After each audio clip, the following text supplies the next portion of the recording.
जय माता दी दोस्तों। स्नान और नहाने में अंतर।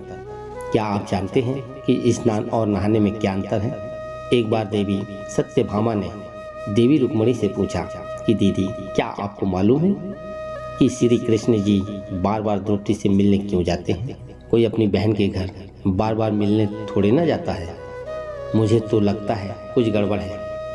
ऐसा क्या है जो बार बार द्रौपदी के घर जाते हैं?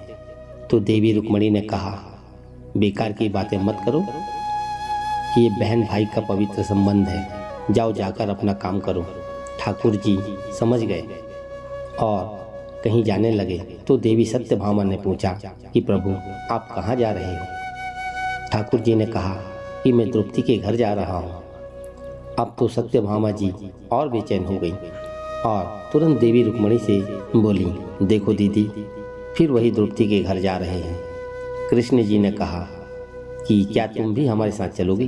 तो सत्यभामा जी फौरन तैयार हो गई और देवी रुक्मिणी से बोली, दीदी, आप भी मेरे साथ चलो और द्रौपदी को ऐसा मज़ा चखा के आएंगे कि वो जीवन भर याद रखेगी। देवी रुक्मिणी भी तैयार हो गई। जब दोनों देवियाँ द्रौपदी के घर पहुँची तो देखा कि द्रौपदी अपने केस सवार रही थी।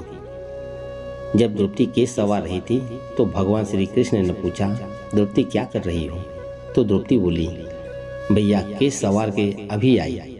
तो भगवान बोले, तुम काहे को केस सवार रही हो? तुम्हारी तो दो भाभियाँ आई हैं, ये तुम्हारे केस सवार देंगी। फिर श्री कृष्ण जी ने देवी सत्यभामा से कहा कि तुम जाओ और द्रौपदी के सिर में तिल लगाओ और देवी रुक्मिणी, तुम जाकर द्रौपदी की चोटी करो। सत्यभामा जी ने रुक्मिणी जी से कहा, बड़ा अच्छा मौका है, ऐसा तिल लगाऊंगी कि इसकी खोपड़ी के एक एक बाल तोड़कर रख दूंगी। और जैसे ही सत्यभामा जी ने द्रौपदी के सिर में तिल लगाना शुरू किया और एक एक बाल को तोड़ा तो बाल टूटते ही आवाज़ आई, हे श्री कृष्ण। फिर दूसरा बाल तोड़ा, फिर आवाज़ आई, कृष्ण। फिर तीसरा बाल तोड़ा, फिर आवाज़ आई हे कृष्ण। सत्यभामा जी को समझ नहीं आया और देवी रुक्मिणी से पूछा, दीदी, आखिर ऐसी क्या बात है? द्रौपदी के मस्तक से जो भी बाल तोड़ती हूँ तो श्री कृष्ण का नाम क्यों निकल आता है? रुक्मिणी जी बोली, मैं तो नहीं जानती। पीछे से भगवान श्री कृष्ण जी बोले, देवी सत्यभामा, तुम देवी रुक्मिणी से पूछ रही थी कि मैं दौड़ दौड़ कर इस द्रौपदी के घर क्यों जाता हूँ, क्योंकि पूरे भूमंडल पर कोई संत, कोई साधु, कोई सन्यासी, कोई तपस्वी, कोई साधक, कोई उपासक ऐसा नहीं हुआ जिसने एक दिन में 3.5 करोड़ बार मेरा नाम लिया हो। और द्रौपदी केवल ऐसी है जो एक दिन में 3.5 करोड़ बार मेरा नाम लेती है।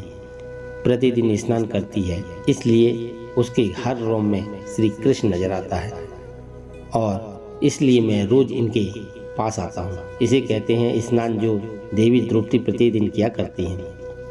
आज जो हर रोज साबुन, शैम्पू और तेल लगाकर अपने तन को स्वच्छ कर लिया, इसको केवल नहाना कहा जाता है। स्नान का मतलब है हमारे शरीर में 3.5 करोड़ रोम छिद्र हैं। जब नारायण से पूछा गया, ये 3.5 करोड़ रोम छिद्र कर्मों दिए गए हैं, तो नारायण ने कहा, हम मनुष्य 3.5 करोड़ बार भगवान का नाम ले लेता है, तब जीवन में एक बार उसका स्नान हो पाता है।